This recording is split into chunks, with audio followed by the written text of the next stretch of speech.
All right, welcome back to Problem Solver Politics. Huge story today. I am your host, Cardinellis, with Cody the Oracle. Hey, everybody. And finally, Andrew Yang is going to war with MSNBC. Asked to appear on the channel, he has since stated that he will not only not appear, but he won't do it unless they issue an apology on air, allow him to begin to have surrogates, so on and so forth. I don't want to ruin it. This is huge. Cody, tell us what's happening. All right. Well, first of all, hey, everybody. And second of all, so if you guys are following our channel the last week or so, we've been talking a lot about specifically MSNBC. I mean, they had a, I don't know, you can call it I will generously refer to it as a slip up about a week ago. Andrew Yang was left off. He demanded an apology. They re-added him to a graphic, issued an on-air correction, and then gave him an apology. So that happened. Going into the debate, the MSNBC hosted the debate we had just a few days ago, Wednesday of this week, which was a disaster. Andrew Yang had the least speaking time again by far, and it was a disaster not because Andrew Yang didn't talk a lot. It was a disaster because literally nobody liked the debate, nobody watched it. One of the lowest viewed debates of the cycle and that. So without further ado, Andrew Yang on Twitter today, kind of unceremoniously, just drops this, and he says, quote, "Was asked to appear on MSNBC this weekend and told them that I'd be happy to after they apologize on air, discuss and include our campaign consistent with our polling, and allow surrogates from our campaign as they do other candidates. They think we need them. We don't." Now, he goes on to continue, but I want to touch on a few things here first of all. Now, one thing kind of gets glossed over here. What he's saying here, if this is correct, and the way I understand it, when he says allowing surrogates from our campaign, basically what he's saying is obviously it's not, if you're on MSNBC for 15 minutes, I'm assuming it's like a 2-hour thing. Like, you know what I mean? Like, getting there, it's a big thing from your campaigning. So they will generally have surrogates. Someone will appear who's familiar with your campaign, the campaign trusts, familiar with the message, and they could show up on networks and echo your message for you so they could free you up in time to other stuff. Andrew Yang is here saying, not only are we're being omitted from stuff, they're not letting me send people to bring my message. That's big, but I'm not going to get too lost in that. He continues, "They've omitted me from the graphics 12 times, called me John Yang on air, they have, and given me a fraction of the speaking time over 2 debates, despite my polling higher than other candidates on stage. At some point, you have to call it. The whole time, we have gotten stronger. This is actually bad for MSNBC. It will only get worse after I make the next debates and keep rising in the polls. The people are smarter than MSNBC would like to think." And then he goes on to ask for some donations. Which, by the way, if you want to get back on MSNBC, go ahead and donate to the Andrew Yang campaign. Anyway, though, there's a couple things from this I want to get into. Because first of all, like I said, what jumps out from the tweet itself is the notion of MSNBC. Well, this has to do with my not allowing desire. Surrogates. This completely speaks to the single biggest reason why I was excited to vote for Donald Trump in 2020, but I would reconsider that and consider voting for Andrew Yang from a constitutional perspective, the way that Andrew Yang is addressing the fourth branch of government right now. I'll get into it later. I don't want to interrupt you. Keep your flow. I just want to chip that in. I know you hate the media. No, this is huge. This is the single biggest thing since UBI that's made me attracted to Andrew Yang. So keep going. Really? Yeah, this is the single biggest thing, except for UBI. In fact, to be honest with you, I actually think more than UBI, this tweet is the most exciting thing I've ever read that he's put out. Interesting. And I'll tell you why. Finish saying what you want to say. I don't want to steal your thunder. Say what you want to say. I just want to make sure, because there's a larger story here. I mean, this idea, like I said, the battle between MSNBC and Andrew Yang goes back a while. I actually thought this was pretty funny to bring up. Scott Santon's put together this really nice thing. By the way, shout out to Scott Santon's great guy. Look into more of his stuff if you haven't. Anyway, he put together a visual history of the Yang media blackout. Now, what was it that compelled Scott Santon to start compiling these omissions?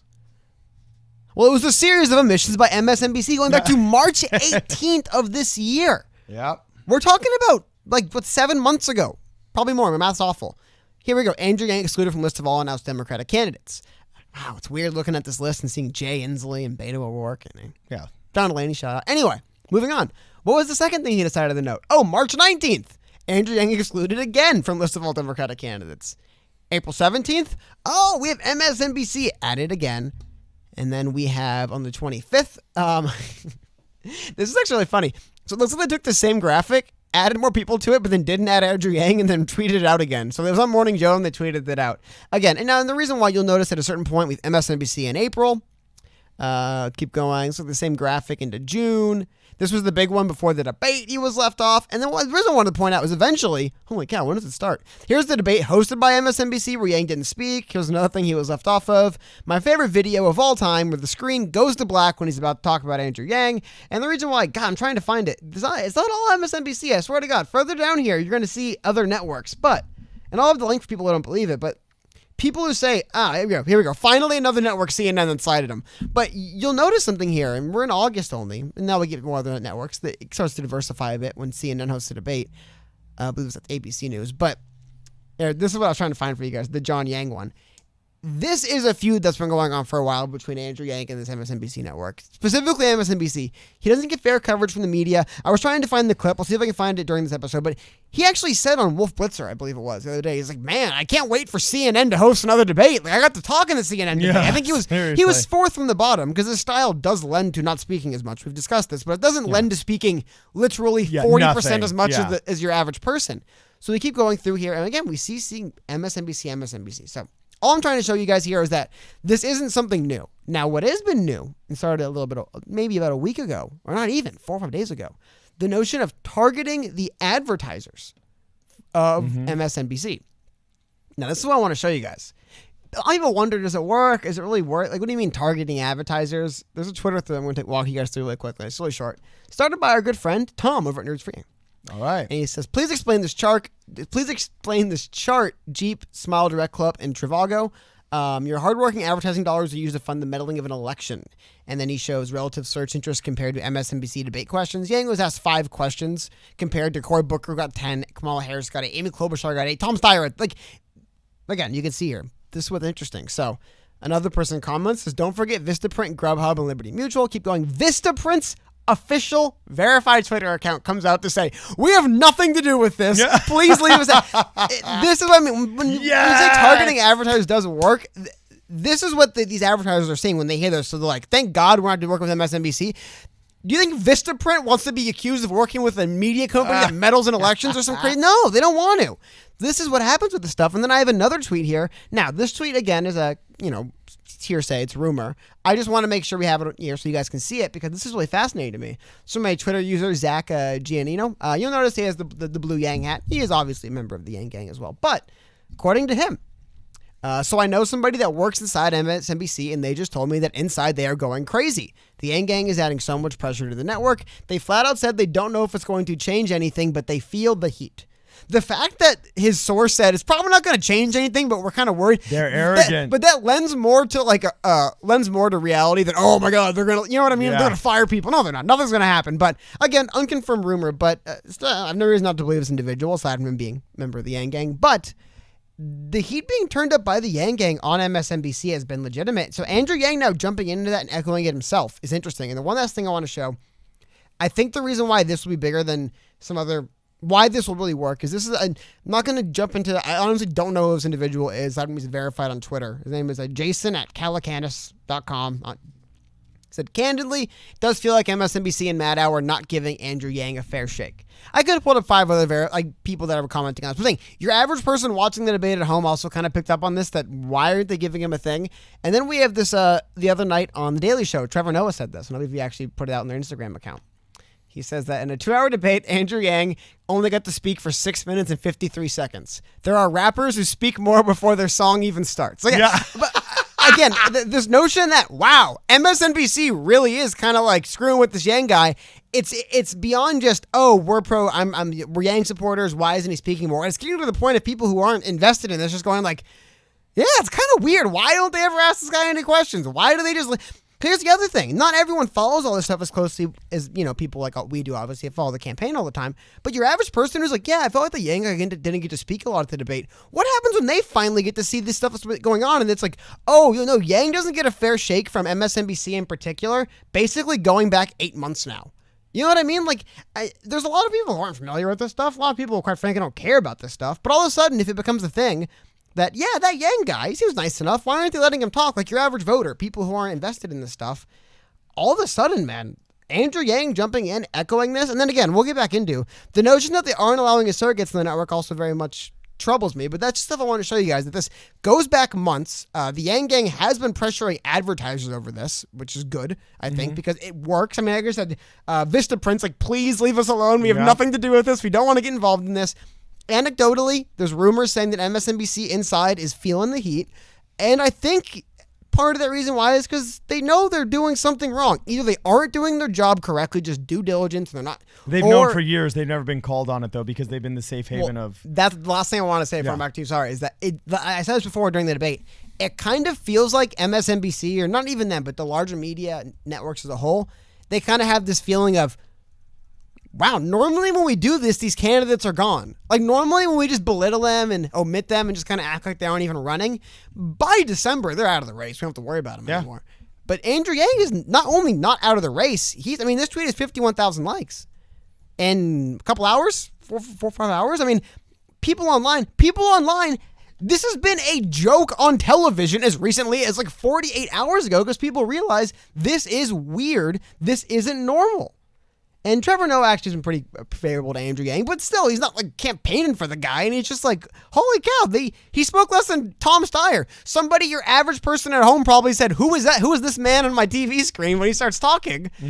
He's speaking more, I don't know. Like I said, I've gone way longer. I just want to make sure everyone we recapped what exactly is going on here. And again, why it is so important that now with media, sponsors feeling the heat, MSNBC feeling the heat, the Yang Gang putting out the pressure. I think it was really important right now for Andrew Yang to jump in and echo their sentiments. Cart, tell me where I'm wrong. No, I don't think you're wrong, but we obviously have different psychologies. Let me tell you why this is huge for me.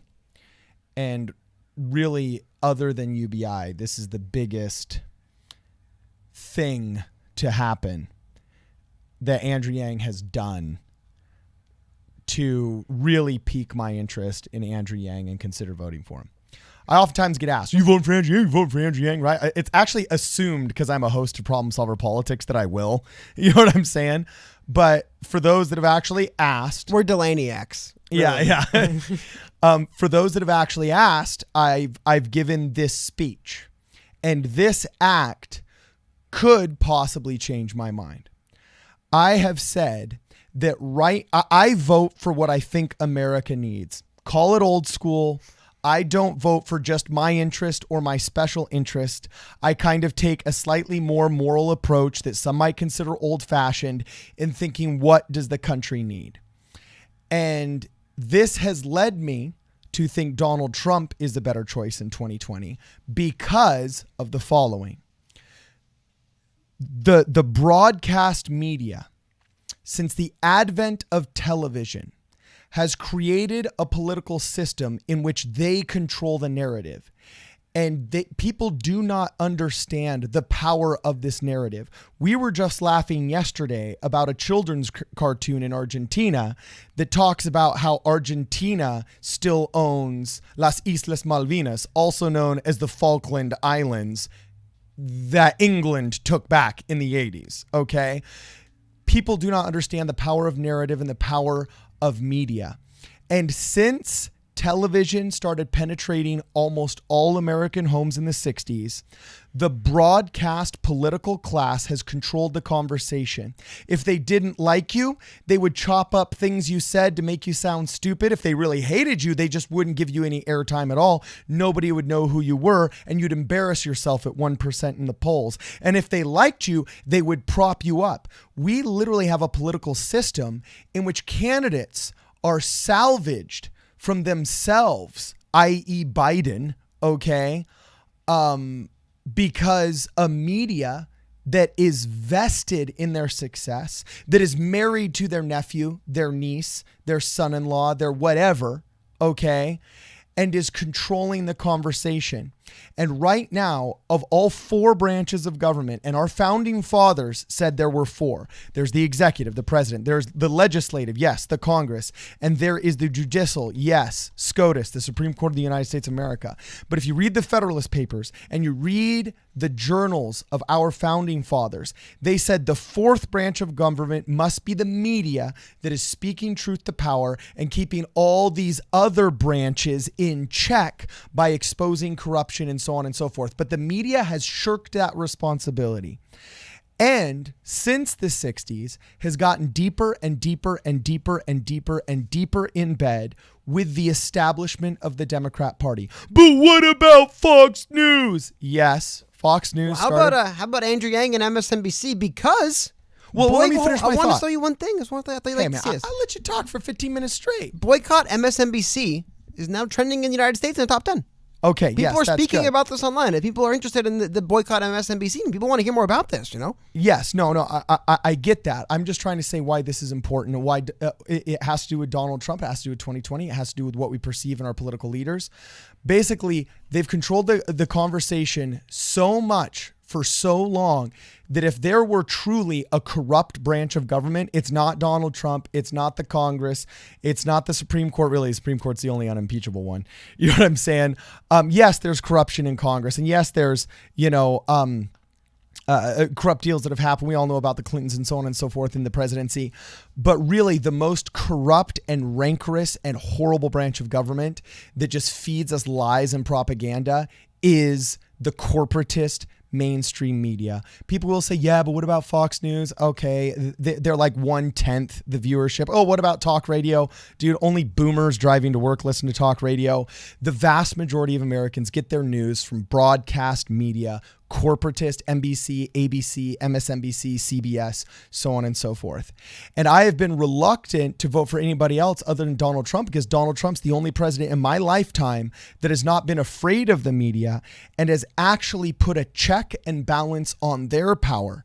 His advent of "you're fake news," Sarah Sanders getting up there saying, yeah, well, you called me fat. You lied about this. I'm the only one that's needed Secret Service protection. Her calling out the media, the Trump administration calling out the media, has been the biggest, most important thing that any president has done really in my lifetime when it comes to constitutional integrity. Okay. So if Andrew Yang wants to pick up that mantle, and that's what I view as the most important battle we fight right now, is the fourth branch of government, corruption in the fourth branch of government.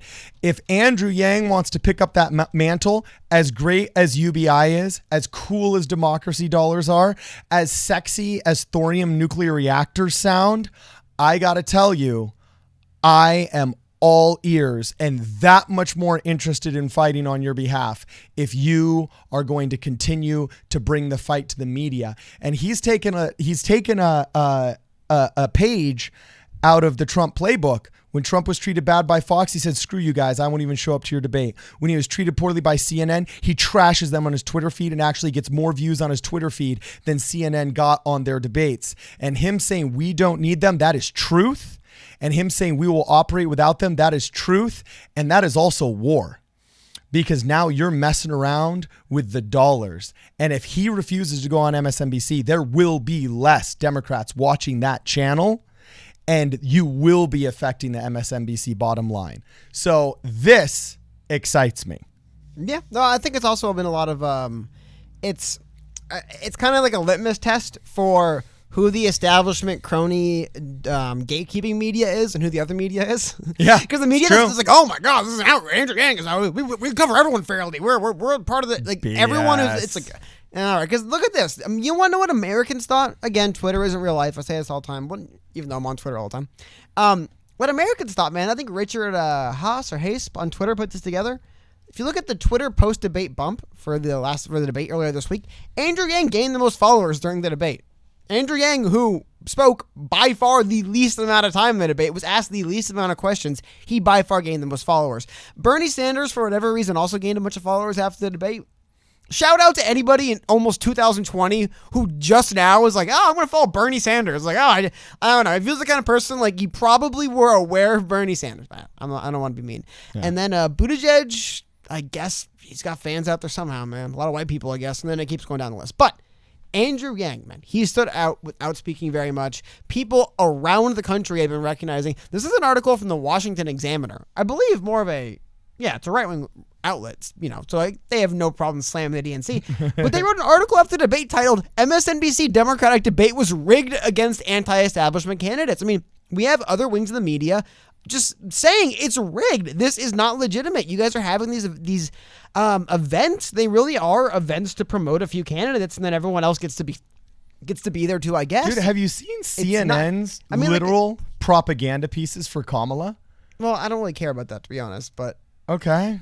Well, I mean, you can say you don't care about it, but I'm just saying, like, it's obvious these places have just chosen their candidates and have literally just become propaganda arms for their campaigns. I wonder, I kind of look at it as the inverse. There's just certain candidates they're told not them. You know what I mean? You can do your job. It's just that you can't do your job with these candidates. You can't write bad. And you can't do your job with these candidates. You can't write good. You know what I mean? Like, I don't think there's like a directive. All right, top down, Elizabeth Warren. We got to shill for her. I think it's more like, hey, don't talk about that Yang guy as much. Hey, that Tulsi, don't. If we talk about Tulsi, it's got to be negative. Like, I think it's more that unless we must promote our candidate, and it's more, hey, if we want access with the Democratic establishment, they don't want us talking about X, Y, and Z. Okay, now, I mean, to me, that's I think it's more that way. You're simply just having a semantic argument about whether it's a lie of commission or a lie of Well, omission. No, Either way, it's a lie like in my mind. I don't think they're pushing anyone ideologically. I think they're doing what they're told to keep access.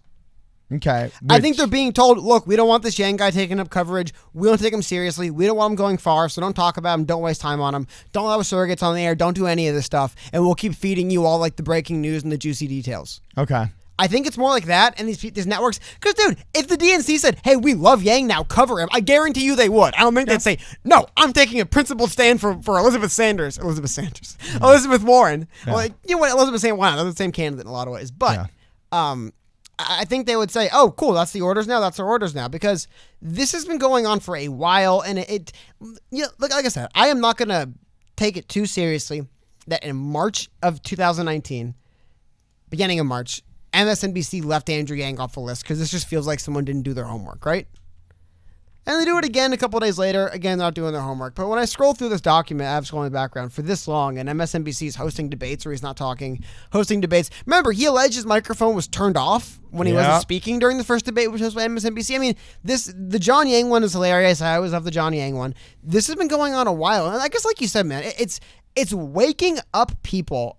I mean, you know, The Daily Show it's a comedy show, but the reason I like showing The Daily Show is they're say what you want, they're more critical of the right than the left, generally speaking. Generally speaking, but yeah. But even the Daily Show, they're looking at this, and they're making jokes out of how absurd it is, because even when your regular person, because again, I can show you a Daily Caller article, but again, they're conservative. They love this the clown on the MSNBC and the left and the media and the DNC. That's what they want to do anyway. Yeah. But we never know. It was no, you know, I wouldn't say there's no enemy of the Democratic establishment saying, like, this is ridiculous. Why is this guy not talking? What are you guys trying to do here? What are you guys trying to say here? And that's the last thing I wanted to think, because you made a good point explaining how it could be a wake up moment for a lot of people. Kind of like I was saying earlier, you made a good point bringing up the idea that there's going to be people who are just kind of like, oh, I always thought that I always thought that, you know, the MSNBC was just like the news. Like, they just reported the news and what's going on. Like, I didn't think. And then you find out, no, they'll do weird graphics like this that have one blank spot and there's no Andrew Yang where he should be. And they'll do this like every couple days for like an entire campaign. And I think when someone goes back and looks now and they go, oh, it's not just he doesn't get to talk on the debates. They like lie about him and don't. They don't even lie about him. They pretend he doesn't exist. Like, what is going on? And I think we're going to see more people get to that what is going on point, like you said. And that's when this campaign actually could start having a larger mark on society as a whole. Anecdotally, I've heard it a bunch in the Yang gang. I'm sure you have too. Just talking with people. Because again, Andrew Yang's had a lot of younger fans. People who are younger, they're like, you know what? 2016 is like the first election I ever followed. I thought Trump was lying when he said fake news. But now I'm following 2020 a lot closer, especially Andrew Yang. And like, no, okay, like some of the news is fake. Sometimes they do just lie and pretend things didn't happen. And I think if he's able to move that from beyond the Yang gang, we get that awakening to Americans as a whole. Hopefully, because here's the thing, if the media knows that they can't get away with lying, they'll just, I hope, stop. They'll find some other stuff, the other way to make money through shady access journalism, but they'll stop with the blatant lies if they know it's not going to work anymore. And like you said, maybe Andrew Yang could be the impetus to move there. But I got to tell you, there's only one way to compete with a corporation, and I mean, there's only one way to undo the evil of a corporation, and that is to compete with it. And this is why cutting the cord, not subscribing to MSNBC as a viewer, cutting the cord, not appearing on MSNBC as a candidate, I think is a great move. And then start your YouTube channel and go to the rally and post the video yourself. Just like Andrew Yang says, every cop a camera, I say every citizen a camera and a YouTube channel. And you tell the world your opinion and you show the world what you saw. Because out of the clamor of many voices, will the truth be established, said Thomas Jefferson. And hey, even the Bible says, after 2 or 3 witnesses, will the truth be established? You become one of those 2 or those 3 witnesses, and let's start establishing the truth, because the mainstream media that at one point yielded the most trusted man in America as recently as the 70s. There are people that watch this show that were born in an era when the most trusted man in America was Walter Cronkite and his reporting was good, to a place now where MSNBC does nothing but spill venomous, toxic, propagandist lies all day long. And I was so sick of it that I didn't care what Donald Trump said. He's going to war with the media. And if Andrew Yang wants to pick up that mantle, then holy smoke, he's got my attention. Well, I got one last question for you. Sorry, one last question, sure. Because I think this is interesting. Hit it.